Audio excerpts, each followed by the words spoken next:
This here is Sayed. After a long day of studying for a high school test, Sayed finally goes to bed the next night on time. Early the next morning, he wakes up to his dark room. Suddenly, he sees a large shadow in the corner of his room slowly approaching his bed. He becomes terrified and tries to scream and get out of his bed. But he can't move an inch or say a word. The shadow is now on him, and Sayed feels like he is suffocating. Sayed tries to scream, "I love you, Mom," before his demise, but nothing comes out. Then, Sayed wakes up to his room in a pool of sweat. He is able to move again and sits up.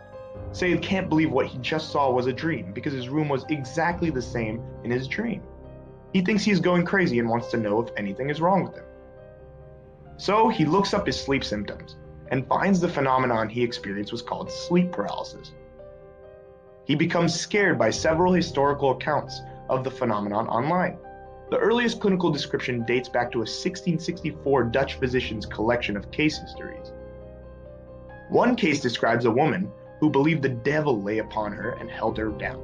Sometimes that she was choked by a great dog or thief lying upon her breast so that she could hardly speak or breathe, and when she tried to throw them off, she was unable to move her body. He decides he wants a more scientific answer, and so he goes to his doctor.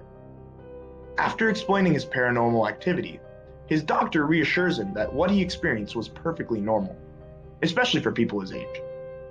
Sleep paralysis is a temporary inability to move or speak while falling asleep or upon waking. The doctor tells him that sleep paralysis usually occurs when one wakes up from rapid eye movement, or REM sleep. This sleep stage involves dreaming, the paralysis of muscles, and you guessed it, rapid eye movement. The doctor mentions that this occurs in a region of the brain called the sublateral dorsal nucleus, located in the pons. In the case of sleep paralysis, the tempoparietal junction, which is critical in distinguishing oneself from their surroundings, is disrupted with the activation of GABA and glycine receptors. GABA and glycine inhibit this function by hyperpolarizing neurons through ion movement and not allowing them to fire. As one is woken up, the muscles are still paralyzed from REM sleep, not allowing them to move. During this time, hallucinations occur due to the activation of serotonin receptors.